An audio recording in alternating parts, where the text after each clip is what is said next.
نحمده ونصلي على رسوله الكريم اما بعد فاعوذ بالله من الشيطان الرجيم بسم الله الرحمن الرحيم رب اشرح لي صدري ويسر لي امري واحلل عقدة من لساني يفقهوا قولي۔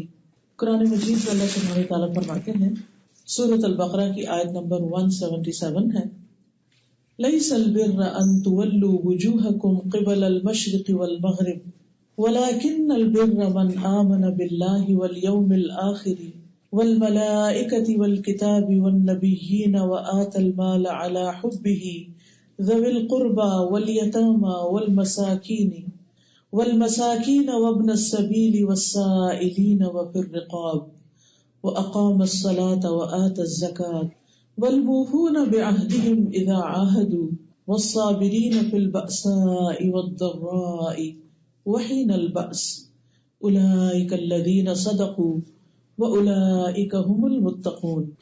نیکی یہ نہیں کہ تم اپنے چہرے مشرق اور مغرب کی طرف پھیر لو، لیکن اصل نیکی اس کی ہے جو اللہ اور یوم آخرت اور فرشتوں اور کتاب اور نبیوں پر ایمان لائے اور مال دے اس کی محبت کے باوجود رشتہ داروں، یتیموں، مسکینوں، مسافر اور مانگنے والوں کو، اور گردنیں چھڑانے میں، اور نماز قائم کرے اور زکوٰۃ دے، اور جو اپنا عہد پورا کرنے والے ہیں جب بھی عہد کرے، اور خاص طور پر جو تنگ دستی اور تکلیف میں اور لڑائی کے وقت صبر کرنے والے ہیں، یہی لوگ ہیں جنہوں نے سچ کہا اور یہی بچنے والے ہیں۔ اس آیت میں دین کا یعنی دین اسلام کا ایک تعارف بتایا گیا کہ ہمارا دین ہے کیا، نیکی کس کو کہتے ہیں، نیک لوگ کون ہوتے ہیں۔ ہم میں سے ہر انسان کے اندر اللہ سبحانہ تعالیٰ نے نیکی کرنے کا جذبہ رکھ دیا ہے، کیونکہ نیکی وہ ہوتی ہے جسے کر کے انسان خوش ہوتا ہے، انسان کے دل کو اطمینان اور سکون نصیب ہوتا ہے۔ اس لیے ہر شخص کسی نہ کسی درجے میں کچھ نہ کچھ اپنی زندگی میں ایسا کرنا چاہتا ہے کہ جو اس کے لیے سکون اور خوشی کا باعث ہو۔ اسی طرح انسان کے اندر نفس بھی ہے جو اسے برے کاموں کی طرف لے کے جاتا ہے، اور انسان کے اندر ہی ایک ایسی اسٹرگل ہوتی ہے خیر اور شر کی کہ جس کا شکار انسان ساری زندگی رہتا ہے۔ کبھی انسان کی خیر اس کی بدی پہ غالب آ جاتی ہے، کبھی انسان کا شر جو ہوتا ہے وہ خیر کو دبا دیتا ہے، لیکن ایسا کبھی نہیں ہوا کہ کوئی بھی شخص پیور ایول ہو، کہ اس کے اندر صرف برائی ہی برائی، اور ایسا بھی کبھی نہیں ہوا کہ کوئی انسان اینجل ہو اور اس کے اندر کوئی بھی گناہ یا کوئی بھی برائی نہ ہو۔ ہر انسان کے اندر ان دونوں چیزوں کی طرف کچھ نہ کچھ رغبت پائی جاتی ہے، لیکن انسان کو جب اللہ سبحانہ و تعالیٰ کی محبت نصیب ہو جاتی ہے تو وہ پھر وہ کام کرنا چاہتا ہے باوجود اپنی کمزوریوں کے کہ جس سے وہ اپنے رب کو راضی کر سکے، جس سے وہ اس دنیا میں بھی خوشی پا سکے اور اس کی جو ہمیشہ ہمیشہ کی زندگی ہے، آخرت کی زندگی، اس میں بھی وہ ہمیشہ کے لیے خوشیوں میں رہے۔ ایسے میں انسان کو قرآن مجید بہترین رہنمائی دیتا ہے کہ انسان کو اپنی زندگی میں کیا کرنا چاہیے، اور اس کی مزید وضاحت رسول اللہ صلی اللہ علیہ وسلم نے فرمائی ہے۔ تو آئیے اس آیت کی روشنی میں، بس ایک ہی آیت آپ کے سامنے رکھی ہے میں نے، اس ایک آیت کی روشنی میں ہم دیکھتے ہیں کہ ہماری زندگی میں کرنے کی کیا کام ہے۔ اس آیت کا کچھ پس منظر یہ ہے کہ مسلمان جب مدینہ میں آئے ہجرت کر کے تو انہیں پہلے حکم دیا گیا کہ وہ بیت المقدس کی طرف منہ کر کے نماز پڑھیں۔ 16-17 مہینے وہ اسی کی طرف منہ کر کے نماز پڑھتے رہے۔ اس کے بعد انہیں حکم آ گیا کہ اب وہ خانہ کعبہ کی طرف اپنا رخ کر لیں۔ تو یہ بات اہل کتاب کے کچھ لوگوں کو اور بعض مسلمانوں کو بہت مشکل لگی، کیونکہ تبدیلی انسان کو ہمیشہ مشکل ہی لگتی ہے۔ انسان جب ایک خاص طریقے پر زندگی بسر کرنے لگتا ہے تو اس میں وہ کمفرٹیبل ہو جاتا ہے، تو اسے چینج کو ایکسپٹ کرنا عموماً اس کے نفس پہ بھاری ہوتا ہے، ناگوار ہوتا ہے۔ بعض اوقات انسان کو یہ سمجھ آ رہا ہوتا ہے کہ اگر میں اس کام کو چھوڑ کر دوسرا کام کروں تو وہ زیادہ فائدے کا ہے، لیکن پھر بھی وہ کہتا ہے کہ کیا رسک لینا، جو کر رہے ہیں وہی ٹھیک ہے، اتنا ہی کافی ہے۔ تو بہرحال چونکہ اللہ تعالیٰ کا حکم تھا، اس لیے اب ان کو اپنی رخ تبدیل کرنے ہی تھے۔ تو اس موقع پر مسلمانوں کو یہ سمجھایا گیا کہ نیکی اس چیز کا نام نہیں کہ انسان کسی ایک ڈائریکشن کو بس فالو کرنا شروع کر دے یا کسی ایک ہی کام میں لگ جائے اور دوسرے آپشنز کو نہ دیکھے. یہ ایک طرح سے مسلمانوں کی تربیت تھی جو اس طریقے پر کی گئی کہ انہیں اصل میں اللہ سبحانہ وتعالیٰ کے حکم کا پابند ہونا ہے، اپنی مرضی یا اپنے نفس کی چوائس پہ نہیں چلنا کہ میرا دل یہ چاہتا ہے، مجھے یہ زیادہ اچھا لگتا ہے، میرے خیال میں یہ بڑا اچھا کام ہے، یہ کر لینا چاہیے. نہیں، انسان کو ہمیشہ اس بات کے لیے تیار رہنا چاہیے کہ آج کے اس وقت میں میرا رب مجھ سے کیا چاہتا ہے. جب میں صبح اٹھتی ہوں تو میرا رب مجھ سے کیا چاہتا ہے، دن میں میرا رب کیا چاہتا ہے، رات کو میرا رب مجھ سے کیا چاہتا ہے، میں اپنے رشتہ داروں کے ساتھ کیسا سلوک کروں، میں اپنے رب کی عبادت کیسے کروں. ان سارے معاملات میں ایک مومن کی توجہ اس پر رہتی ہے کہ میں وہ کون سا کام کروں جو میرے رب کو خوش کر دے. کیونکہ جو شخص اس حال میں دنیا سے جائے گا کہ وہ اپنے رب کو راضی کر لے گا تو انشاءاللہ موت کے وقت بھی اس کو یہی صدا آئے گی، یا ایتھا النفس المطمئنۃ ارجعی الی ربک راضیۃ مرضیہ فادخلی فی عبادی وادخلی جنتی. اے نفس مطمئنہ.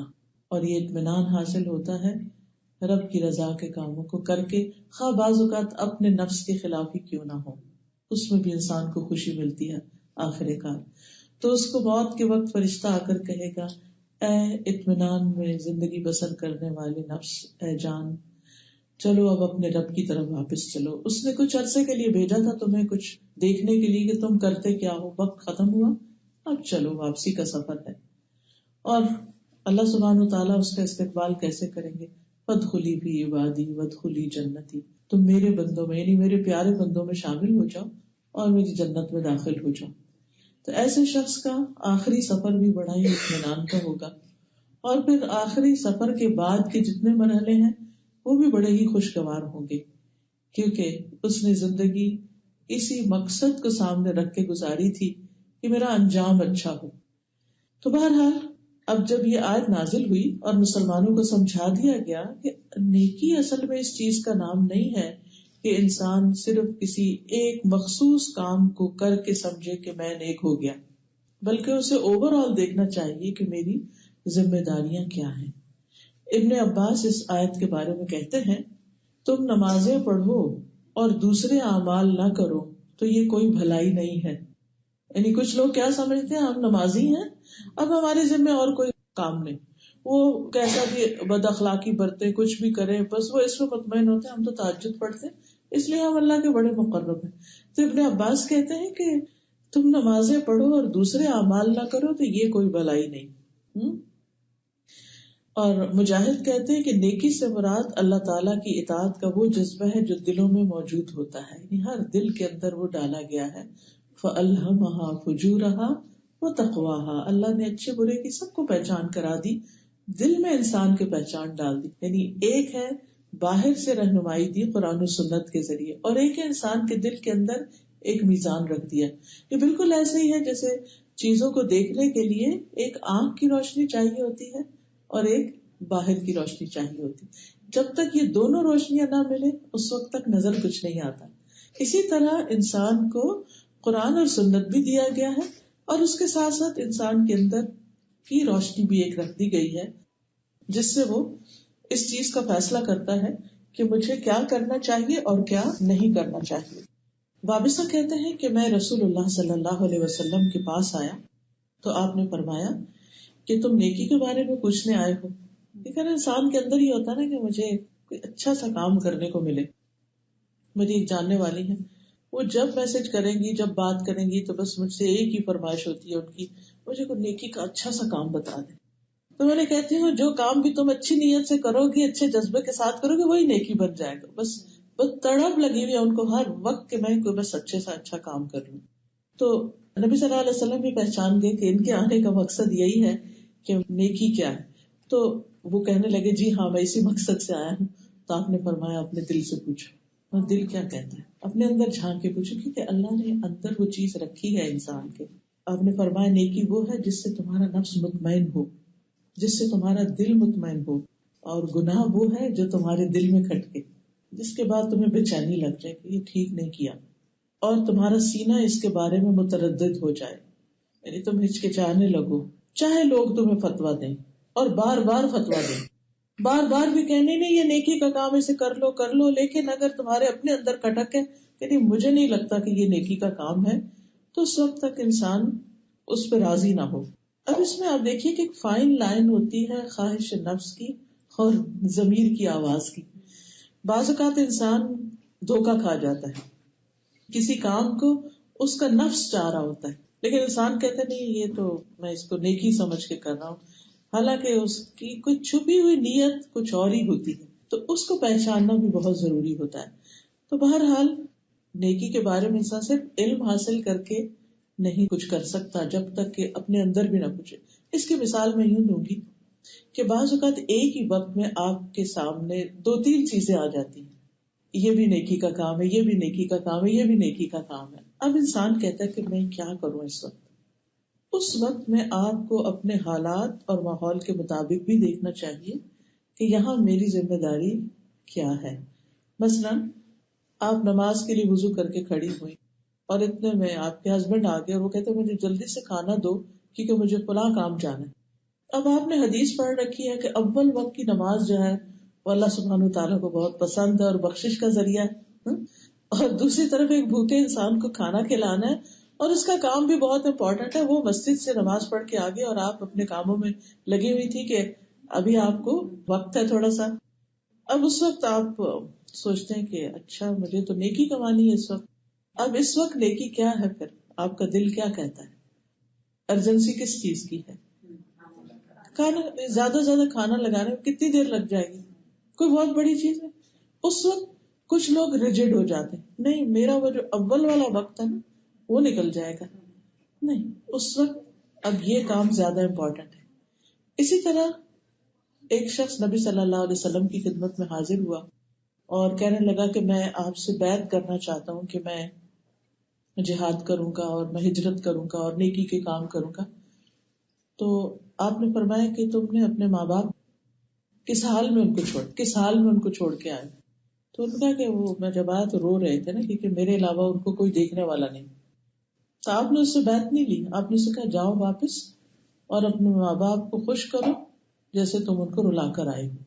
اب اس میں آپ دیکھیے کہ بعض اوقات ایسا بھی ہو جاتا ہے کہ آپ کے گھر کے اندر کوئی بیمار ہے، کوئی مجبور ہے، کوئی معذور ہے، کوئی ایسی مجبوری ہے کہ جس کی وجہ سے آپ باہر نکل کے ہسپتال میں کسی ہسپتال میں جا کے والنٹیئر کرنے کا کام نہیں کر سکتے، حالانکہ وہ والنٹیئرنگ بھی بہت اچھی چیز ہے، لیکن اس وقت آپ کے گھر کے اندر جو بیمار ہے وہ ہسپتال میں زیادہ بیمار کی نسبت زیادہ مستحق ہے آپ کی خیر کا یا آپ کی خدمت کا۔ تو اس طرح جب انسان اپنے ضمیر سے پوچھنے لگتا ہے، دل سے پوچھنے لگتا ہے، تو پھر فیصلہ کرنا بڑا آسان ہو جاتا ہے۔ پھر اسی طرح کسی بھی نیکی کو حقیر نہیں سمجھنا چاہیے۔ بعض اوقات ایک کام بہت بڑا لگتا ہے اور دوسرا کام بس چھوٹا سا ہی لگتا ہے، یہ معمولی لگتا ہے، تو معمولی کام کو بھی معمولی نہیں سمجھنا چاہیے۔ اگر اس وقت ہمارے کرنے میں کوئی چھوٹی چیز ہی آ رہی ہے تو اس کو بھی کر لینا چاہیے، اپنی شان کے خلاف نہیں اس کو سمجھنا چاہیے کہ نہیں مجھے تو ہر وقت بڑے بڑے کام ہی کرنے ہیں اور یہ تو میری شان کے خلاف ہے چھوٹا سا کام۔ نہیں، اس وقت اگر آپ کو وہی میسر ہے تو وہی کر لیجیے، وہی قبول ہو جائے گا۔ نبی صلی اللہ علیہ وسلم نے فرمایا ہر وہ نیکی صدقہ ہے جو تم کسی امیر یا فقیر کے ساتھ کرو، اور دوسری روایت میں ہے کسی نیکی کو حقیر نہ سمجھا کرو، اگرچہ کسی کو ایک رسی ہی دو یا کسی کو جوتے کا تسمہ ہی دو۔ یعنی بعض اوقات کسی کو رسی چاہیے تو اس وقت رسی دینا نیکی ہے، اور کسی اور وقت میں آپ کو صرف ایک جوتے کا چھوٹا سا تسمہ دینا ہے کسی کو، کیونکہ اس وقت اس کی شدید ضرورت ہے وہ تسمہ، کہ اس کے بغیر وہ چل نہیں سکتا۔ تو رسی دیکھنے میں تو بہت بڑی ہے اور تسمہ چھوٹا سا ہے، لیکن اس وقت کی ضرورت ہے کہ اب رسی نہیں چاہیے، تسمہ چاہیے۔ تو یہ حکمت کی باتوں میں سے ہے نا کہ انسان کے نہیں اس وقت یہی کافی ہے میرے لیے۔ تو بعض اوقات زندگی میں انسان کے حالات ایک طرح سے ہوتے ہیں، بعض اوقات دوسری طرح، تو انسان کو ہمیشہ یہ دیکھنا چاہیے کہ اس وقت، آج میں، ناؤ، ٹوڈے، اللہ نے مجھے کس حالت میں رکھا ہے، مجھ پر کیا ذمہ داری ڈالی ہے، اس وقت میری سچویشن کیا ہے، اور اب میں کیسے نیکی کما سکتے ہیں. بعض اوقات مثلاً آپ کہیں کسی بڑے اچھے کام جا رہے ہوتے ہیں اور راستے میں ٹریفک بلاک ہو جاتی. اب آپ وہاں بیٹھ کے کڑ رہے ہیں, باتیں کر رہے ہیں, کبھی کچھ نہیں ہے. ریلیکس ہو جائیں, اس لیے کہ اس وقت نیکی یہی ہے کہ آپ اس وقت کو صبر کے ساتھ اور ذکر کے ساتھ گزار لیں, اللہ کی تسبیح شروع کر دیں اور چلتے جائیں. جب اللہ نے لکھا ہوگا پہنچ جائیں گے, ٹینشن کی کیا ضرورت ہے. یا اگر کسی بھی خاص وجہ سے کوئی ڈیلے آ گیا ہے تو کوئی بات نہیں. ایسی صورتوں میں انسان اگر اس سچویشن کے مطابق اپنے اخلاق کو اچھا رکھے اور دوسرے پر بدگمانی نہ کرے, یہی نیکی ہے. نبی صلی اللہ علیہ وسلم نے فرمایا نیکی اچھے اخلاق کا نام ہے. بعض اوقات ہم ایک لمبی سی نماز پڑھ کے سلام پھیرتے ہی بچوں کو ڈانٹنا شروع کر دیتے ہیں, تو یہ کیا نیکی ہوئی. کیونکہ وہ ہوتا ہے ہم جب نماز پڑھ رہے تھے نا, آوازیں آ رہی ہوتی پیچھے, وہ کوئی کچن میں کیا ہو رہا ہے, ادھر کیا ہو رہا ہے, ادھر, اور ادھر سے نماز بھی ڈسٹرب ہو جاتی ہے اور پھر بس سلام پھیرنے کی دیر ہوتی, نہ ذکر نہ اذکار, اور ہم کچھ اور شروع ہو جاتے. تو اس چیز کا بھی دھیان رکھنے کی ضرورت ہے کہ اس وقت اللہ سبحانہ وتعالیٰ نے آپ کو ایک امتحان میں ڈالا ہے کہ وہ دیکھ رہا ہے کہ اب تم کیا کرتے ہو. وہاں پر اپنے اینگر کو کنٹرول کر لینا, اپنی جذباتیت کو لگام دینا اور ٹھہر کے تحمل سے برتاؤ کرنا ہی اصل نیکی ہے. اور اس طرح کے بہت سے ٹیسٹ زندگی میں آتے ہیں. یہ جو چیزیں اوپر نیچے ہو جاتی ہیں, ساری کوششوں کے باوجود یہ اصل میں ہمارا پیشنس ٹیسٹ کرنے کے لیے آتی ہیں. ہم نے کچھ اور پلان کیا ہوتا ہے, ہم کچھ اور چاہ رہے ہوتے ہیں, اور چیزیں بالکل اس کے اپوزٹ ڈائریکشن ہونے لگتی. تو ایسی صورت میں انسان ٹھیک ہے اپنی غلطی کا ضرور جائزہ لے کہ مجھے یہ کام ایسے نہیں ایسے کرنا, اس کی آئندہ کے لیے اصلاح کر لیں, لیکن پیشنس کو نہ لوز کرے. پھر اسی طرح آپ صلی اللہ علیہ وسلم نے فرمایا راستے سے تکلیف دہ چیز کا ہٹانا نیکی ہے, یہ بھی صدقہ ہے.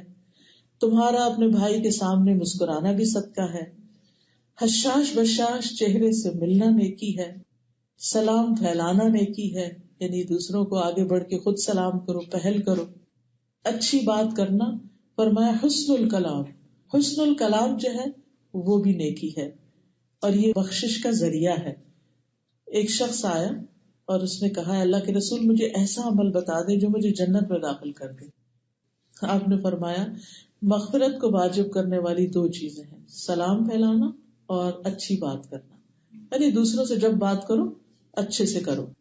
والکلمۃ الطیبۃ صدقہ, اور اچھی بات کہنا بھی صدقہ ہے. اسی طرح تسبیح کرنا, سبحان اللہ, الحمدللہ, لا الہ الا اللہ, اللہ اکبر, یہ سب کہنا صدقہ ہے.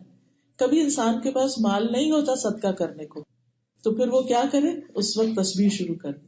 اور جب مال ہو, مال اللہ کے راستے میں دے, وہ مال دینا بھی صدقہ اور یہ ذکر کرنا بھی صدقہ. تو سچویشنز مختلف ہوتی ہیں نا. اب کبھی ایک وہ چیز نہیں ہوتی جسے ہم نیکی سمجھتے ہیں, تو اس کا آلٹرنیٹ بھی ہمارے دین نے دیا. پلان بھی ہوتا ہے, ہمیں نہیں پتا ہوتا, اس لیے ہم فرسٹریشن کا شکار ہو جاتے ہیں. پھر اسی طرح سچائی اختیار کرنا نیکی ہے.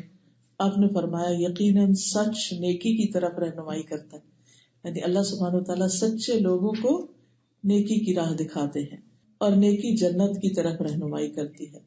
اور آدمی مسلسل سچ بولتا رہتا ہے یہاں تک کہ اللہ کے ہاں صدیق لکھ لیا جاتا ہے, اس کا نام سچوں میں لکھ لیا جاتا ہے. قرآن مجید میں آتا ہے نا کہ قیامت کے دن جو لوگ نبی صلی اللہ علیہ وسلم کے ساتھ ہوں گے اور جنت میں داخل ہوں گے, من النبیین والصدیقین والشہداء والصالحین.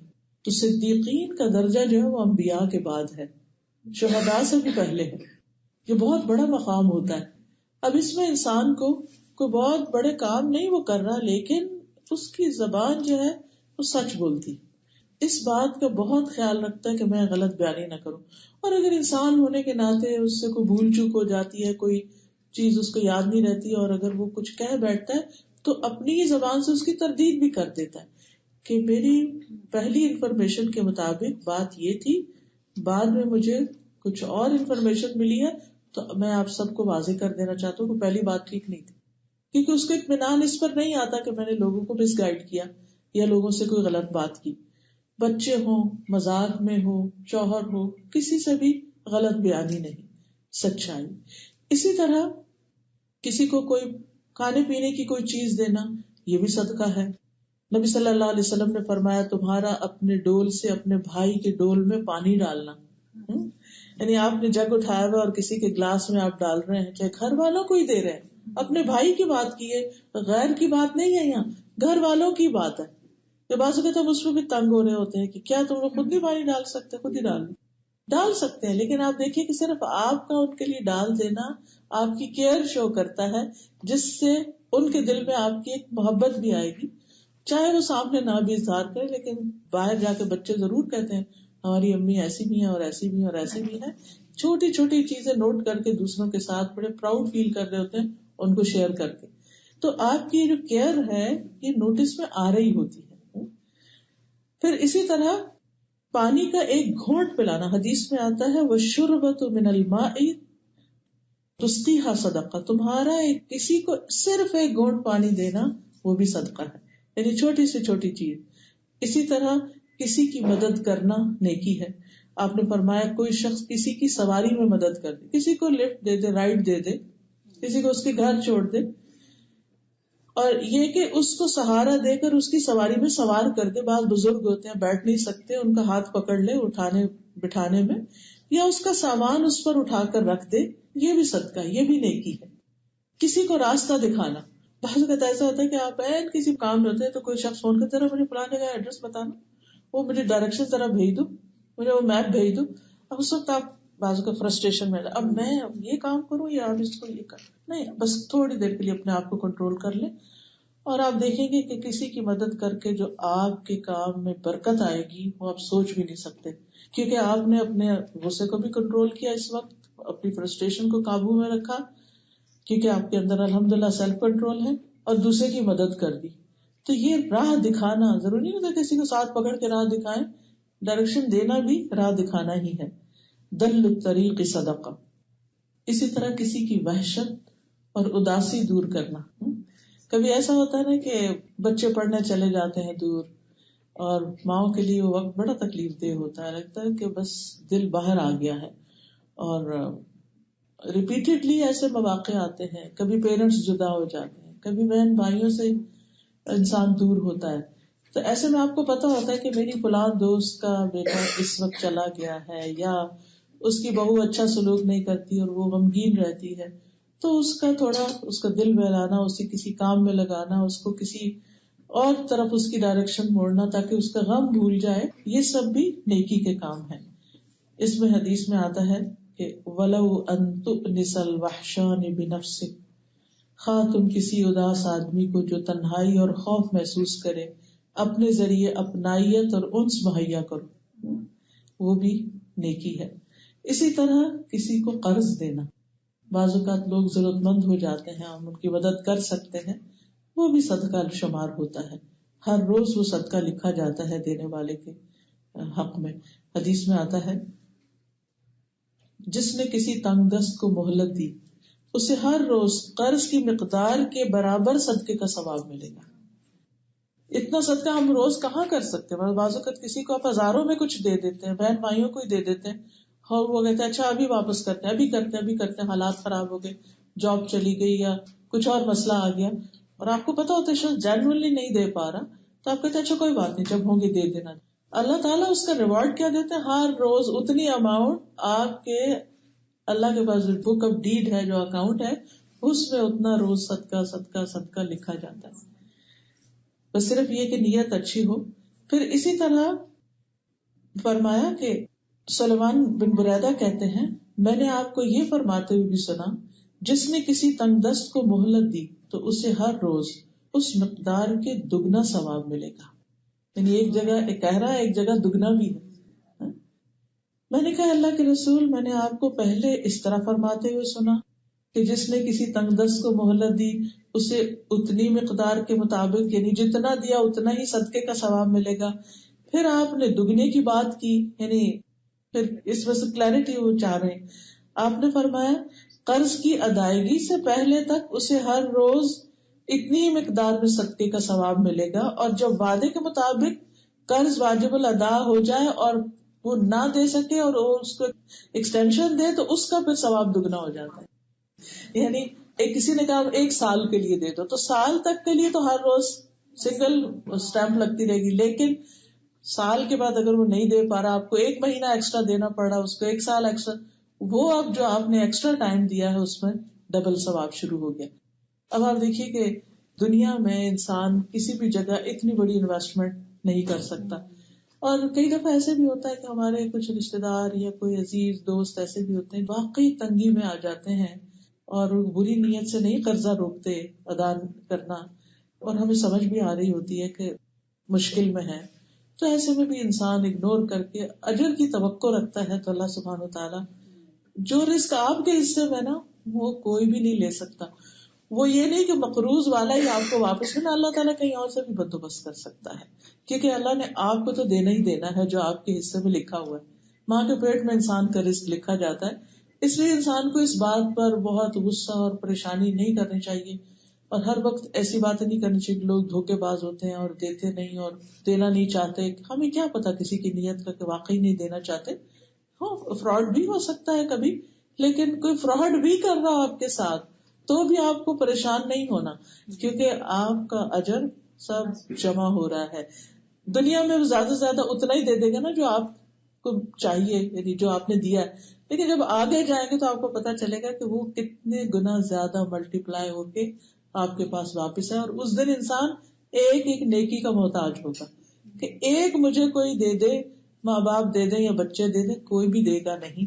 تو ایسی ساری چیزیں جس کو انسان نے اچھے طریقے سے زندگی بسر کی ہوگی اور دوسروں کو دکھ نہیں دیا ہوگا یا تانے نہیں دیے ہوں گے، کیونکہ بعض اوقات احسان کر کے پھر لوگ جینے بھی نہیں دیتے، بار بار ریمائنڈ کراتے ہیں تو اپنا ہی سب کچھ ضائع کر دیتے ہیں.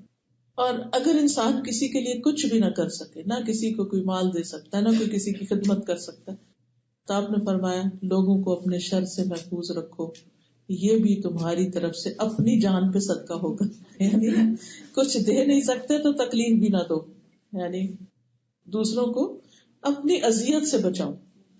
اس چیز کو بھی اگر آپ باریکی سے دیکھیں کہ لوگوں کو کس کس چیز سے اذیت ہوتی، اس کا کرائٹیریا یا معیار یہ ہوتا ہے کہ آپ یہ دیکھیں کہ آپ کو کس کس چیز سے اذیت ہوتی. مثلاً بعض لوگ پاؤں پٹخا کے چلتے ہیں تو آپ کو بڑی تکلیف ہوتی ہے، یا کھاتے وقت چمچ پلیٹ میں اتنی زور سے مارتے ہیں کہ آپ کو تکلیف ہوتی ہے. تو ایسی تمام چیزوں سے ہم رک جائیں جن سے ہمیں تکلیف خود کو پہنچتی ہے. وہاں انسان کو اچھی طرح پتہ چل جاتا ہے کہ کیا کیا چیزیں جو ہیں وہ اذیت کا باعث ہے. اسی طرح چیخ چلا کے بولنا یا بولتے چلے جانا، اور خاص طور پر بڑھاپے میں آپ دیکھیے کہ بعض اوقات بزرگ جو ہیں اپنے حافظے کی کمزوری یا ویسے کمزوری کی بنا پہ بعض اوقات بہت بولنا شروع کر دیتے ہیں، ایک ہی بات کو بار بار ریپیٹ کرتے ہیں یا اور اس طرح کی چیزیں. اللہ تعالیٰ ہم سب کو اس سے محفوظ رکھے اور ایسے اخلاق سے بھی بچا کے رکھے کہ جو کسی کے لیے اذیت کا باعث ہو. اور وہ بچوں کے لیے پھر یا جو بھی اٹینڈنٹ ہوتے ہیں ان کے لیے بڑی آزمائش بن جاتے ہیں، نہ ان کی نماز میں سکون، نہ ان کے کھانے پینے میں، نہ ان کی کسی اور چیز میں. اس میں انسان یہ دیکھے کہ دوسروں کو بھی اسپیس دے اور دوسروں کو بھی زندگی کو کچھ انجوائے کرنے دے. یہ نہیں کہ بچوں کو اگر ہم نے جنم دیا ہے تو بس اب ان کو ہم اپنے کنٹرول میں ہی ساری زندگی رکھے، ان کی بھی ایک لائف ہے. اور ایسے میں انسان اگر اپنی جوانی میں اللہ کے ساتھ دل لگا لیتا ہے نا تو بڑھاپا بڑا آسان ہو جاتا ہے، کیونکہ اس کے دل کو ٹھنڈک دینے والا رب ہے، اس کا خیال، اس کا ذکر، اس کی یاد، اس کی کتاب، اس سے حسن ظن. تو پھر انسان کو نہ بچوں کی نہ کسی اور کی پھر وہ کمی اس طرح محسوس نہیں ہوتی. ٹھیک ہے انسان سے انس پاتا ہے، لیکن ایسا انسان تنہائی کو بھی بہت انجوائے کرتا ہے، کیونکہ اس کو اپنے رب سے باتیں کرنے کا موقع مل جاتا ہے، اس کو اپنے ذکر کا موقع مل جاتا ہے، عبادت کا موقع مل جاتا ہے، اور بہت سی غلط بیانی سے انسان بچ جاتا ہے. ظاہر ہے جب کوئی آتا ہے آپ اگر اس کو اپنا ایک کوئی قصہ سنائیں گے وہ اپنے 2 کوئی قصے سنائے گا جس سے وہ کوئی نہ کوئی غیبت ہو ہی جائے گی. تو ایسے کیونکہ وہ بات کے بدلے میں کوئی بات تو آنی ہی ہوتی ہے نا، تو پھر وہ ٹاپک سے ریلیٹڈ ہی کچھ آتا ہے. تو جب ایک نے کچھ کیا تو دوسرے نے بھی شروع کر دیا، ایسے میں پھر انسان کو مشکل ہوتی. تو اللہ تعالیٰ فرماتے ہیں کہ لَيْسَ الْبِرَّ أَن تُوَلُّوا وُجُوهَكُمْ قِبَلَ الْمَشْرِقِ وَالْمَغْرِبِ وَلَكِنَّ الْبِرَّ مَنْ آمَنَ بِاللَّهِ وَالْيَوْمِ الْآخِرِ وَالْمَلَائِكَةِ وَالْكِتَابِ وَالنَّبِيِّينَ. تو نیکی کیا ہے پھر؟ نیکی اس کی نیکی ہے جو اللہ، آخرت، ملائکہ، کتاب اور نبیوں پر ایمان لائے. یعنی نیکی تو سبھی کرتے، ہر انسان کسی بھی ریلیجن کو فالو کرنے والا ہر ایک کے یہاں خیر کے کاموں کو اپریشیٹ کیا جاتا ہے، یعنی اچھے کاموں کو اکنالج کیا جاتا ہے. لیکن اسلام میں نیکی کی قبولیت کی شرط رکھ دی گئی، اور وہ شرط کیا ہے کہ سب سے پہلے انسان کے ایمان ہو. اگر ایمان نہیں ہے تو پھر نیکیاں جو ہے ان کا فائدہ دنیا میں تو ہوگا لیکن آخرت میں نہیں ہوگا. ایمان میں سب سے پہلے اللہ سبحانہ و تعالیٰ پر ایمان، اور اللہ پر ایمان ہوگا تو پھر ہر کام اللہ کے لیے ہوگا. کئی لوگ یہ اعتراض کرتے ہیں نا کہ بھئی باقی لوگ بھی تو اچھے اچھے کام کرتے ہیں تو ان کا ریوارڈ کیوں نہیں؟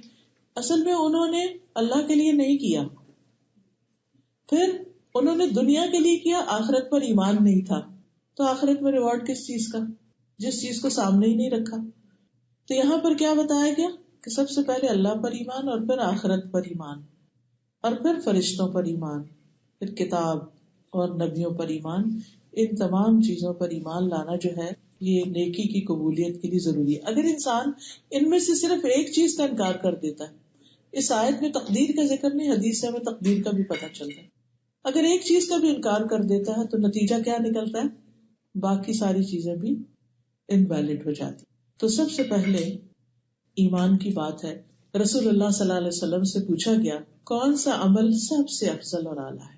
آپ نے فرمایا اللہ اور اس کے رسول پر ایمان لانا. یعنی ایمان صرف لا الہ الا اللہ کہنا منہ سے اتنی بھاری نیکی ہے کہ جب میزان میں رکھی جائے گی میزان جھک جائے گا. یعنی یہ ایمان معمولی چیز نہیں، ساری نیکیاں ایک طرف اور لا الہ الا اللہ کہنا ایک طرف. تو اس لیے اس بات پر ہمیں شکر گزار ہونا چاہیے کہ اللہ نے ہمیں لا الہ الا اللہ دیا، اور اللہ ہمیں موت کے وقت بھی یہ کلمہ نصیب کرے، کیونکہ جس شخص کا خاتمہ لا الہ الا اللہ پر ہوگا اس کے لیے جنت کی بشارت ہے. تو سب سے پہلے اللہ پر ایمان، اور پھر اللہ پر ایمان کا مطلب کیا ہے کہ اللہ کی ذات پر ایمان کہ اللہ تعالیٰ ہے، اس کا ایک وجود ہے. پھر اسی طرح اللہ تعالیٰ کی صفات پر ایمان، یہ جتنے بھی نام آتے ہیں مثلا سورۃ الفاتحہ میں آتا ہے الحمد للہ، تو اللہ تعالیٰ کا ذاتی نام ہے. پھر رب العالمین، تو رب اس کا صفاتی نام ہے.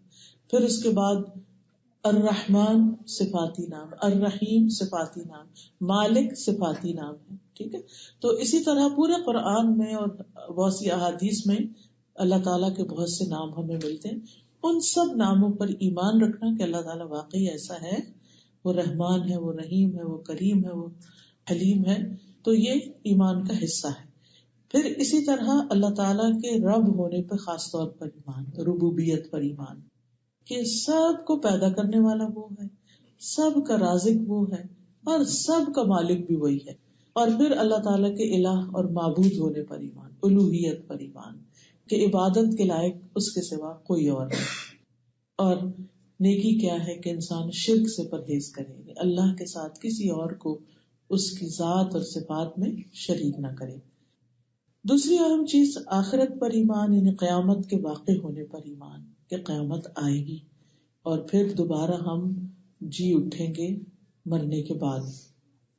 اور پھر آخرت میں جن جن چیزوں کا ذکر آتا ہے ان سب پر ایمان، مثلاً حوض کوثر، رسول اللہ صلی اللہ علیہ وسلم کی شفاعت، پل صراط، جنت، جہنم، اور یہ کہ جنت نعمتوں کا گھر ہے، جہنم عذاب کی جگہ ہے. ان سب چیزوں پر ایمان لانا. اسی طرح قبر کی زندگی پر ایمان کہ برزخ میں ایک زندگی ہے، یعنی دنیا سے ہم جب جاتے ہیں تو روح الگ ہو جاتی ہے لیکن اس کے بعد برزخ سب کے لیے ہے. قرآن مجید میں بھی اس کا ذکر آتا ہے، اور احادیث سے بھی ہمیں پتہ چلتا ہے کہ مومنوں کی روحیں جو ہیں وہ ایک جگہ ہوتی ہیں علیین میں، اور برے لوگوں کی روحیں سجین میں ہوتی ہیں. مرنے کے بعد ہر کوئی اپنے جیسے لوگوں کے ساتھ جا کے مل جاتا ہے، نیک لوگ نیکوں کے ساتھ اور بد بدوں کے ساتھ. اس لیے دنیا میں انسان جن لوگوں سے محبت رکھتا ہے مرنے کے بعد انہی لوگوں کے اندر رہے گا اور انہی کے اندر سے اٹھایا جائے گا.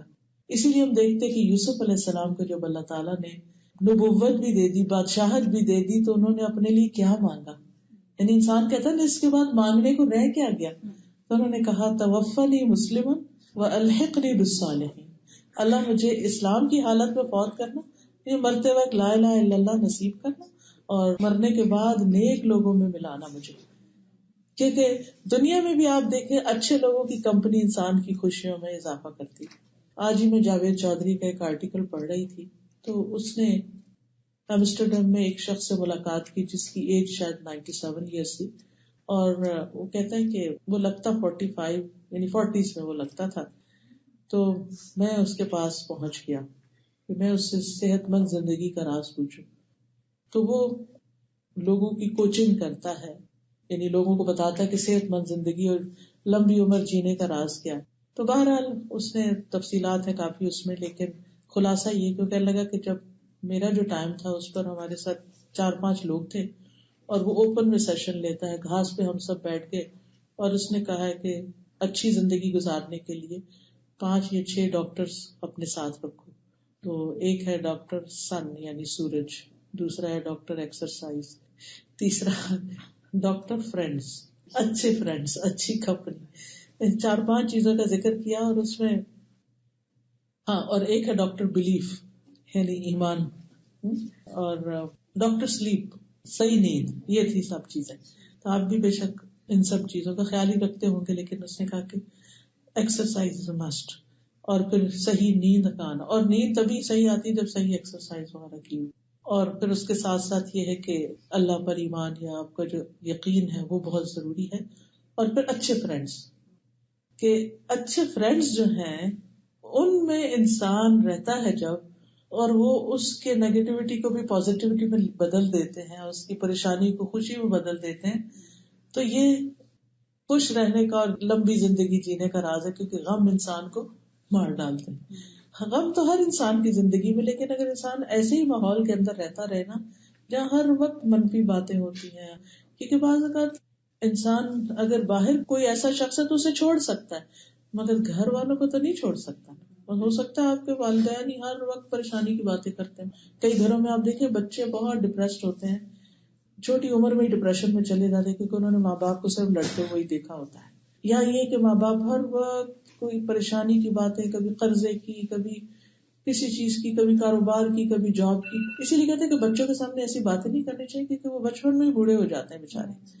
پھر اسی طرح یہ ہے کہ چلے ماں باپ کا گھران تو بہت اچھا تھا، لیکن جب شادی ہوئی ہسبینڈ اچھا ہے مگر ساس جو ہے وہ ہر وقت اس قسم کی باتیں کرتی ہیں کہ آپ کڑتے ہی رہتے ہیں، یا پھر ساس بہت اچھی ہیں لیکن ہسبینڈ جو ہے وہ ہر وقت نیگیٹو باتیں، کریٹیسزم، ہر وقت ایسے ریمارکس دینا کہ جس سے انسان کی سیلف اسٹیم جو ہے نا وہ لو سے لو ہوتی چلی جائے. تو انسان سوچتا ہے کہ جائے تو جائے کہاں.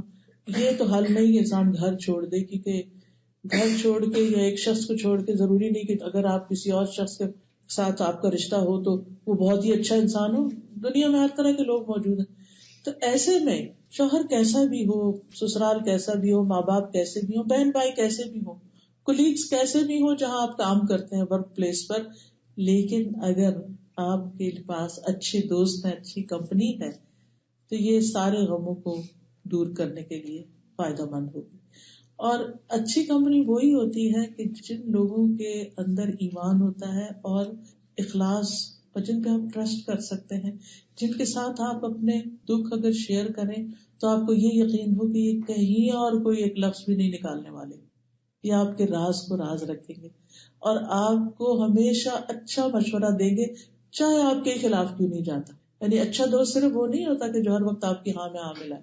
اچھا دوست وہ ہوتا ہے جو آپ کو صحیح ڈائریکشن دے کہ یہ چیز فائدے کی ہے اور یہ چیز فائدے کی نہیں.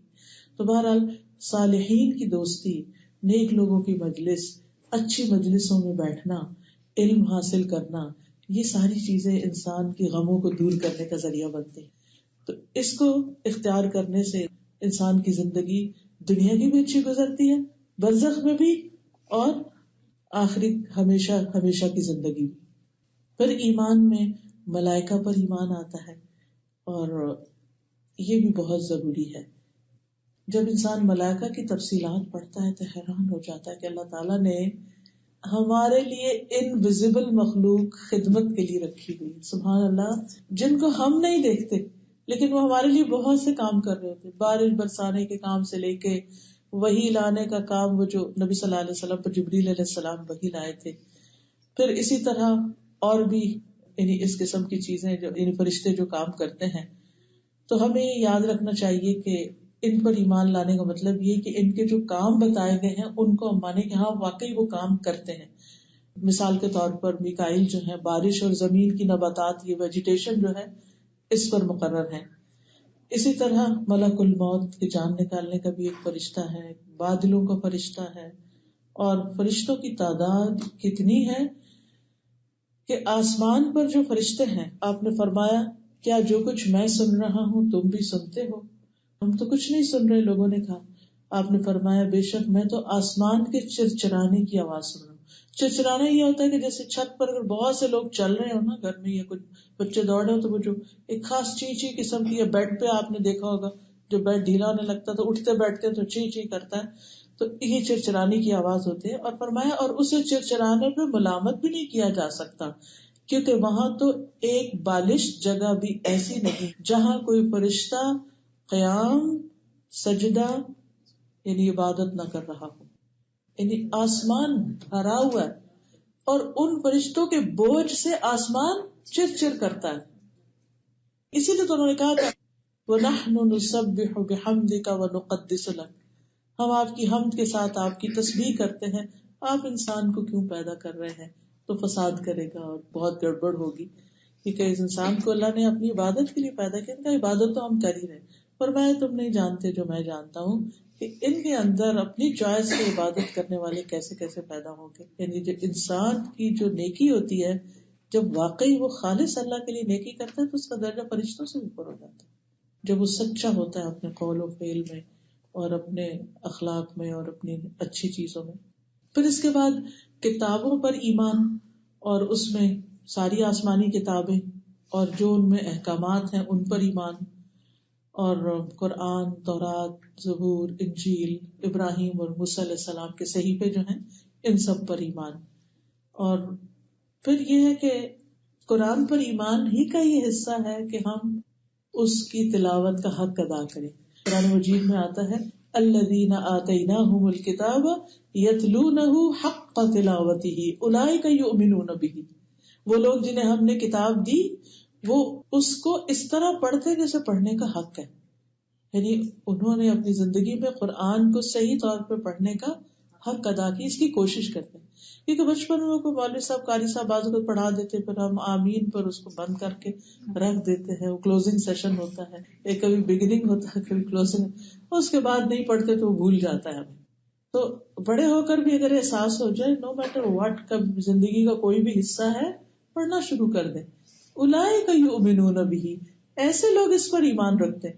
کیونکہ جس چیز پر ایمان ہونا اس کے ساتھ ایک گہرا تعلق ہونا چاہیے، اس کو سمجھنا چاہیے، اس کے مطابق عمل کرنا چاہیے. پھر ہے نبیوں پر ایمان، اور ہم سب جانتے ہیں کہ اللہ تعالیٰ نے انسانوں کی ہدایت کے لیے ہر جگہ انبیاء بھیجے. ان پر ایمان کا مطلب یہ ہے کہ ہم ان کی عزت کریں، توقیر کریں، ان کے معصوم ہونے کا عقیدہ رکھیں کہ وہ گناہ نہیں کرتے تھے اور صغیرہ کبیرہ گناہوں سے وہ پاک تھے. اور جو شخص نبیوں کی تصدیق کرتا ہے وہ جنت کے اعلیٰ ترین مقامات پر ہوگا. جب یہ ایمان آ جائے تو اس کے بعد پہلا کام کیا بتایا؟ فرمایا وآت المال علی حبہ، مال کی محبت کے باوجود مال خرچ کرے، مال دے. یہ بہت بڑی نیکی. آپ دیکھیے اللہ تعالیٰ نے ایمان کے فوراً بعد نماز کا ذکر نہیں کیا، مال خرچ کرنے کا، کیونکہ انسان کے اندر مال کی محبت رکھ دی گئی. وَإِنَّهُ لِحُبِّ الْخَيْرِ لَشَدِيدٌ، اور یہ سب کے ساتھ ہے، کسی نہ کسی درجے میں ہر انسان کے اندر مال کی محبت ہے. اور یہ بھی ضروری ہے کیونکہ اگر ہوگی تبھی حاصل کرنے کے بھی کوئی بھاگ دوڑ کرے گا، انسان محنت کرے گا، کوشش کرے گا، اور اس محبت کے ساتھ جب وہ خرچ کرے گا تو اس کا اجر کہیں زیادہ ہوگا. اگر محبت ہی نہیں ہے مال سے، کوئی غرض ہی نہیں ہے، آ رہا ہے ضائع ہو رہا نہیں ہے نہ سے، تو پھر اس میں خرچ کرنے میں تکلیف بھی کوئی نہیں ہوتی. جب انسان کما کے محنت کر کے کچھ لاتا ہے تو اس کو دینے میں کتنی مشکل ہوتی.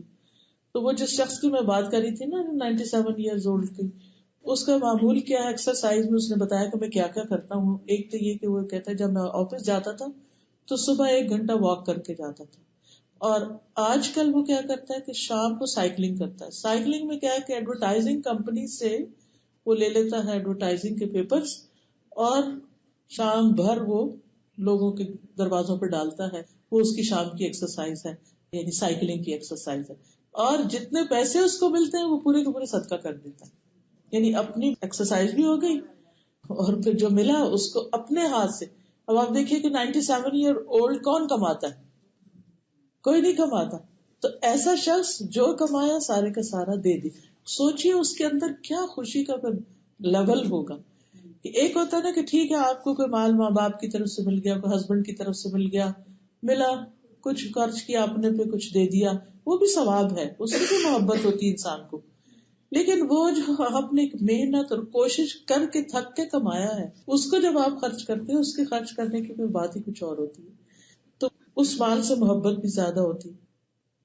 وَيُطْعِمُونَ الطَّعَامَ عَلَى حُبِّهِ مِسْكِينًا وَيَتِيمًا وَأَسِيرًا انما نطعمکم لوجہ اللہ لا نرید منکم جزاء ولا شکورا. اتنا ان کا دل بھرا ہوتا ہے کہ خود کھانے کی محبت کے باوجود مسکین، یتیم اور قیدی کو کھلاتے ہیں. کہتے ہیں ہم تمہیں صرف اللہ کے چہرے کی خاطر کھلا رہے ہیں، کہ ہمیں شوق ہے کہ ہم قیامت کے دن اللہ کو دیکھیں، بس ہمیں یہ چاہیے.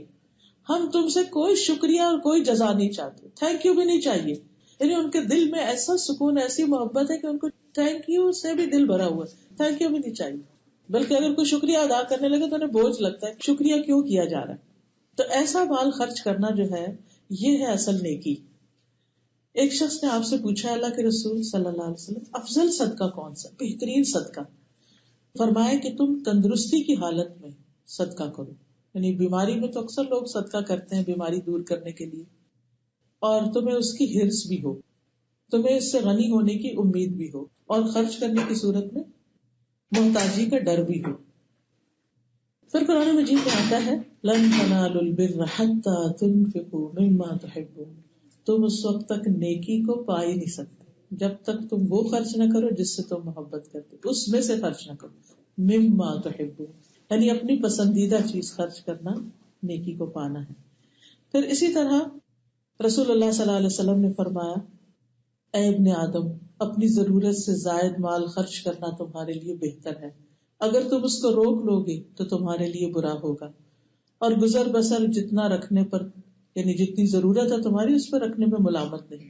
اور دینے کی ابتدا اپنے گھر والوں سے کرو، اپنی فیملی سے، اپنے بچوں سے، پھر اپنے رشتے داروں، پھر ایکسٹینڈیڈ رشتے داروں سے، اور اوپر والا ہاتھ نیچے والے ہاتھ سے بہتر ہے. یعنی اللہ کا محبوب ہے وہ جو دینے والا ہے. اور جو نہیں دیتا تو فرمایا 2 فرشتے ہر روز اترتے ہیں صبح اور وہ دعا کرتے ہیں اللہ دینے والے کو اور دے، اور جو روکتا ہے اس کا ضائع کر دے، یعنی اس کا تلف ہو جائے، اس کے کام نہ آئے. اور آپ نے دیکھا ہوگا کہ جو چیز ہم روک کے رکھتے خراب ہی ہو جاتی ہے، پھینکنی پڑتی ہے الٹیمیٹلی.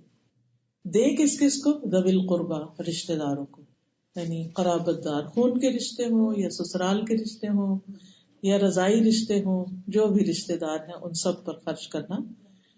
آپ نے فرمایا 1 دینار تم نے اللہ کے راستے میں خرچ کیا، 1 غلام کو آزاد کرنے میں، 1 مسکین پہ، 1 اپنے گھر والوں، تو اجر کے لحاظ سے وہ سب سے افضل ہے جو تم نے گھر والوں پہ کیا.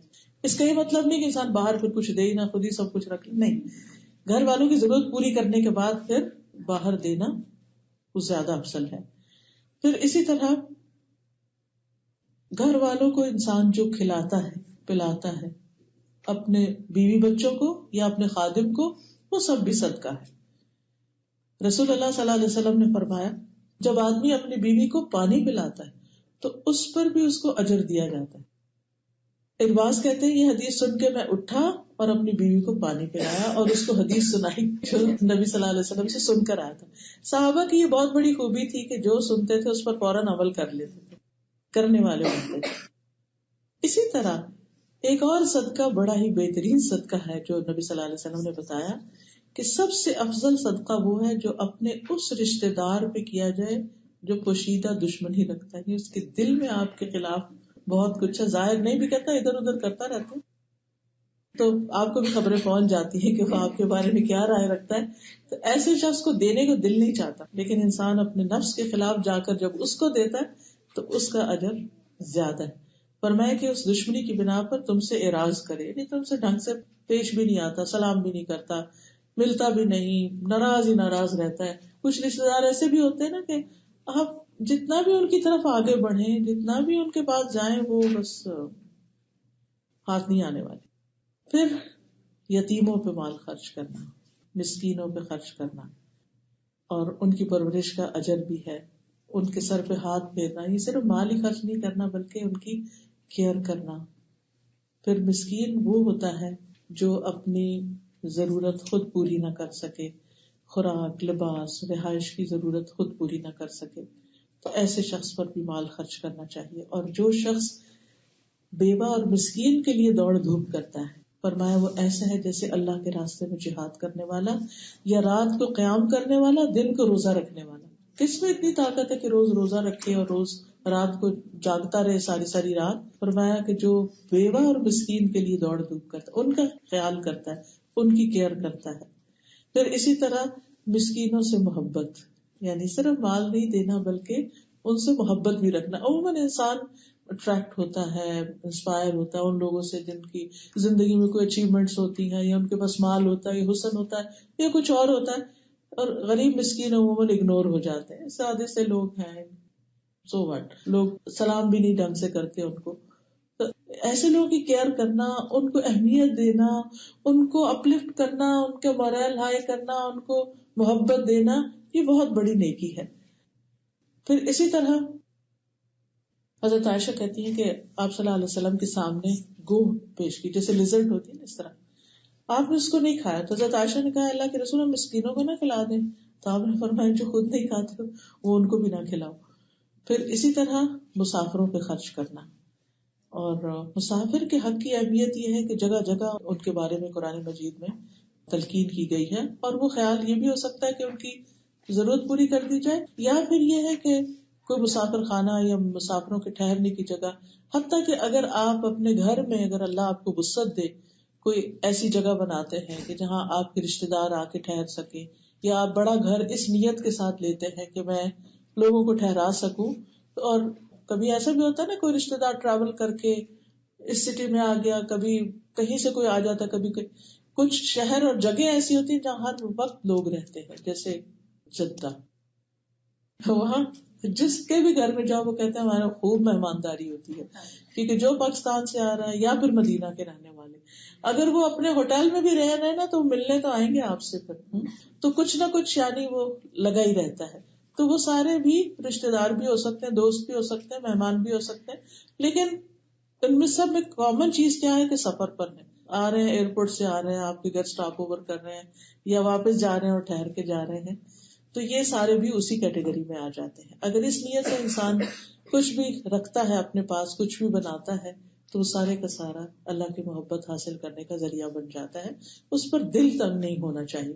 بعض لوگوں کی فیملیز بہت بڑی بڑی ہوتی ہیں، ایک بہن بھائی آئے پھر وہ چلے گئے، پھر خاص طور پر جو بڑے بہن بھائی ہوتے ہیں ان کے پاس رونق لگی رہتی ہے، کیونکہ وہ ماں باپ کی جگہ ہوتے ہیں. مجھے یاد ہے کہ جب میں فرسٹ ٹائم میں بہن بھائیوں میں بڑی تھی، اسلام آباد ہم لوگ، میری جاب ہوئی تو اسلام آباد ہم گئے. اب سب کو اسلام آباد دیکھنے کا شوق تھا، اس وقت اسلام آباد بھی نیا نیا بنا تھا. اب یہ ایک آ رہا ہے، پھر اس کے بعد دوسرا آ رہا ہے، پھر تیسرا آ رہا ہے. اور ہماری بھی نئی نئی جاب تھی، نہ بہت زیادہ گھر بڑا تھا، اور لیکن بہت اچھا لگتا تھا کہ کوئی نہ کوئی آتا رہتا ہے. تو بہن بھائیوں میں بھی یا رشتے داروں میں بھی آپ نے دیکھو گے کہ کچھ لوگوں کے گھر ایسے ہوتے ہیں وہاں سب کمفرٹیبل بھی ہوتے ہیں، سب چلے بھی جاتے ہیں. تو ایسی صورت میں انسان کو یعنی اس چیز سے دل تنگ نہیں ہونا چاہیے کہ یہ ہمارے کھانے میں سے کھا جائیں گے، یا ہمارے یعنی اور کوئی ہماری فیسلٹی یوز کر لیں گے.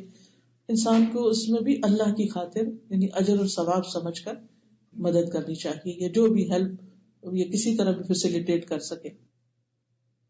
پھر اسی طرح سوالیوں پہ خرچ کرنا. بعض لوگ اپنی ضرورت میں اس حد تک مجبور ہو جاتے ہیں کہ سوال کیے بغیر چارہ نہیں ہوتا. اگرچہ پسندیدہ نہیں ہے، لیکن اگر کوئی مانگ ہی بیٹھا ہے تو اس کی مان رکھ لینی چاہیے. فرمایا مانگنے والے کو لوٹاؤ نہیں، خواہ بکری کا جلا ہوا کھر ہی تو نہیں، کچھ نہیں تمہارے پاس، معمولی سی چیز ہے، چلو وہی دے دو، نہ نہیں کرو. پھر گردنیں آزاد کرنے میں، پہلے زمانے میں تو غلام ہوتے تھے، ان کو چھڑانے میں مال خرچ ہوتا تھا. آج کے دور میں بھی آپ نے دیکھا ہوگا کہ پاکستان میں ہی آپ نے اخباروں میں پچھلے دنوں پڑھا ہوگا کہ لوگ بچوں کو گاؤں وغیرہ سے لے آتے ہیں اور سال بھر کے لیے ان کو معمولی سی کوئی تنخواہ دے دیتے ہیں، اور وہ بالکل ان سے ایسا ہی سلوک کرتے ہیں جیسے غلاموں سے کرتے ہیں. وہ اپنی مرضی سے چھٹی پہ نہیں جا سکتے، وہ بیمار ہو کچھ ہو، بس انہیں کام ہی کام کرنا، وہ مشینیں بن جاتے ہیں. تو ایسے بچے نہ پڑھنے کے قابل ہوتے ہیں نہ کچھ. تو جہاں جہاں آپ ایسے بچوں کے لیے کوئی اسکول بنا سکیں یا کچھ بھی ان کی مدد کسی طرح بھی کر سکیں تو وہ لوگ بھی اس میں آ جاتے ہیں. بعض لوگ بے گناہ جیلوں میں پڑے ہوئے، یعنی ان پہ جھوٹے مقدمے ہو جاتے ہیں اور وہ بلا وجہ، چونکہ ان کے پاس پیسہ نہیں ہوتا اپنا مقدمہ لڑنے کے لیے، لہٰذا وہ پھنسے رہتے ہیں، تو ان پہ خرچ کرنا بھی اسی میں آ جاتا ہے. تو اس کا اجر یہ بتایا گیا کہ جو کسی غلام کو آزاد کرتا ہے تو جتنا حصہ اس کا ہوتا ہے اتنے فیصد وہ شخص خود آگ سے آزاد ہو جاتا ہے. اللہ تعالیٰ اس کو نجات دیتے.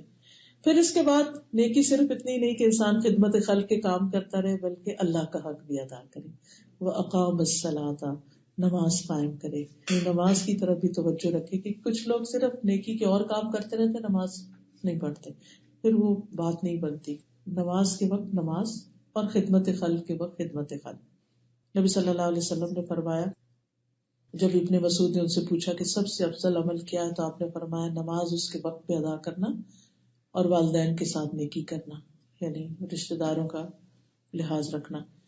پھر اسی طرح رات کی نماز، خاص طور پر تہجد کی نماز جو ہے. اور نمازیوں کے بارے میں اللہ سبحانہ و تعالیٰ خود پوچھتے ہیں. فرشتوں کی جو ڈیوٹی تبدیل ہوتی ہے نا صبح و شام، تو فجر اور عصر کی نماز کے وقت تو جب وہ واپس جاتے ہیں اعمال نامہ لے کر، اللہ تعالیٰ پوچھتے میرے بندوں کو کس حال میں چھوڑا، تو کہتے ہیں کہ وہ جب ہم گئے تو نماز پڑھے تھے، آئے تو نماز پڑھے تھے. تو ان کی گواہی ہوتی. قیامت کے دن بھی سب سے پہلا سوال نمازی کے بارے میں ہوگا. اور نماز چھوڑ دینا اہل جہنم کی صفت ہوتی ہے. سورۃ المدثر میں آتا ہے ما سلککم فی سقر قالوا لم نک من المصلین ولم نک نطعم المسکین، کہ ان سے پوچھا جائے گا کہ تم جہنم میں کیوں چلے گئے، کیوں، کس وجہ سے تم آگ میں جا پڑے. وہ کہیں گے ہم نماز نہیں پڑھتے تھے اور ہم مسکین کو کھانا نہیں کھلاتے تھے. تو اس لیے نماز کی ادائیگی جو ہے بہت ضروری ہے. دوسرے نمبر پر زکوٰۃ ادا کرنا، یعنی جو ہم فریضہ ہے ہم پر. کسی کے پاس بھی اگر 7.5 تولے سونا ہے یا پھر چاندی ہے 52 تولے اور سال اس پہ گزر گیا، یا اتنی اکول اماؤنٹ جو ہے کرنسی ہے اس کے پاس، تو اس پر زکوٰۃ فرض ہو جاتی. اس کی کیلکولیشن کے ساتھ اس کو ادا کرنا ضروری ہے. خواہ آپ زیادہ دے دیں آپ کی مرضی، لیکن کیلکولیشن ضروری، صرف اندازے سے نہ دیتے رہیں بلکہ ایگزیکٹ اماؤنٹ کا پتہ ہونا چاہیے. اور زکوٰۃ ادا کرنا جو ہے یہ اللہ کی رحمت پانے کا ذریعہ ہے اور مال کا شر اور انسان سے وبال دور ہوتا ہے. جو خوش دلی سے زکوٰۃ دے اس کے لیے جنت کا وعدہ ہے، اور جس زیور کی زکوٰۃ ادا نہ کی جائے وہ جہنم میں لے جانے والا ہے. بلکہ حشر کے دن ایسے شخص پر اندھا ناگ مقرر کر دیا جائے گا جو اس کے منہ کو کاٹے گا. اور یہ سارے کام کر کے اللہ کے حق، بندوں کے حق دے کے پھر خاص طور پر ایک چیز کا ذکر کیا گیا، وَالْمُوفُونَ بِعَهْدِهِمْ إِذَا عَاهَدُوا، اپنے وعدے پورے کرتے ہیں، کمٹمنٹس نبھاتے ہیں. یہ بہت بڑی بات. بعض اوقات ہم کسی مسجد میں فنڈ ریزنگ ہو رہی ہے، وہ وہاں نام لکھا دیتے ہیں جی $1,00,000 دے دیں گے ہم، ہاتھ کھڑا کر دیتے ہیں، اور اس کے بعد آ کے نیت بدل جاتی ہے اور کہتے ہیں اب، یعنی کہ اور فتوے لیتے رہتے اب کیا کریں، وہ تو اس وقت یہ حالات تھے، اب کیا ہو گئے. ہو سکتا ہے تو مشکل ہو گئی ہو، لیکن کسی طرح کی بھی کمٹمنٹ انسان کرے، چاہے پرسنل لیول پر کرے یا کسی آرگنائزیشن کے ساتھ کرے یا کسی کام کے کرنے کی کمٹمنٹ کرے، کوئی کانٹریکٹ سائن کرے کہیں، یہ ساری چیزیں اسی میں آ جاتی ہیں. اور قیامت کے دن وعدوں کے بارے میں تو پوچھا جائے گا، ان العہد کان مسئولا. سورۃ بنی اسرائیل میں آتا ہے وَأَوْفُوا بِالْعَہْدِ إِنَّ الْعَہْدَ کَانَ مَسْئُولًا. اور پھر آپ نے فرمایا جو اس میں تو ایمان نہیں جس میں امانت نہیں، اور اس کا دین نہیں جس میں عہد کی پابندی نہیں. اور پھر آخر میں ہے وَالصَّابِرِينَ فِي الْبَأْسَاءِ وَالضَّرَّاءِ وَحِينَ الْبَأْسِ. صبر کرنے والے ہیں تنگی میں، تکلیف میں، جسمانی تکلیف ہو یا مالی تکلیف ہو. نبی صلی اللہ علیہ وسلم نے فرمایا مومن کا معاملہ بھی بڑا عجیب ہے، اور یہ مومن کے سوا کسی اور کوئی بھلائی نصیب نہیں ہوتی کہ جب اس کو کوئی بھلائی ملتی ہے تو وہ اللہ کی تعریف کرتا ہے، شکر ادا کرتا ہے، اور مصیبت آتی ہے تو اس پر بھی اپنے رب کی تعریف کرتا ہے، یعنی صبر کرتا ہے اور صبر کرتا ہے. اور صبر کرنے والوں کے لیے خوشخبری ہے، کیونکہ انسان کوئی بھی نیک کام کر نہیں سکتا جب تک اس کے اندر پیشنس نہ ہو. چاہے مسکرانے کا معاملہ ہو یا سلام کرنے کا ہو یا کھانا کھلانے کا یا مہمان کی خدمت کا یا نماز پڑھنے کا، ان ساری چیزوں میں انسان کو صبر کی ضرورت ہوتی ہے. اور جس کو صبر کی دولت مل جائے، کیونکہ سب سے بڑی دولت اس کو کہا گیا، اللہ اس کے ساتھ ہوتا ہے. وَاصْبِرُوا إِنَّ اللَّهَ مَعَ الصَّابِرِينَ وَاللَّهُ يُحِبُّ الصَّابِرِينَ. صبر کرنے والوں کو اللہ کی محبت نصیب ہوتی ہے، اور جس پہ کوئی ظلم کیا گیا اس پر وہ صبر کرے تو اللہ اس کی عزت میں اضافہ کر دیتا ہے، بے حساب اجر اس کو ملتا ہے جس کو وہ گن بھی نہیں سکتا، اور صبر کا بدلہ جنت ہی ہے. ایسا کرنے والے کون ہیں؟ اولئک الذین صدقوا واولئک هم المتقون. یہ سچے لوگ ہیں اور یہی متقی لوگ ہیں. کیونکہ انسان اپنی زندگی میں ایک اعتدال رکھتا ہے، اللہ کے حق بھی اور بندوں کے حق بھی دیتا رہتا ہے، تو پھر وہ اللہ سے کیے ہوئے لا الہ الا اللہ کے وعدے کو سچا کر دکھاتا ہے.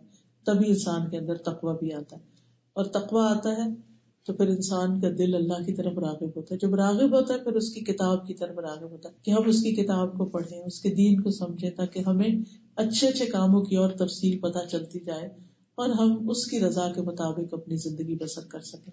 تو اللہ تعالیٰ ہمیں اس کی توفیق عطا فرمائے. وآخر دعوانا ان الحمد للہ رب العالمین.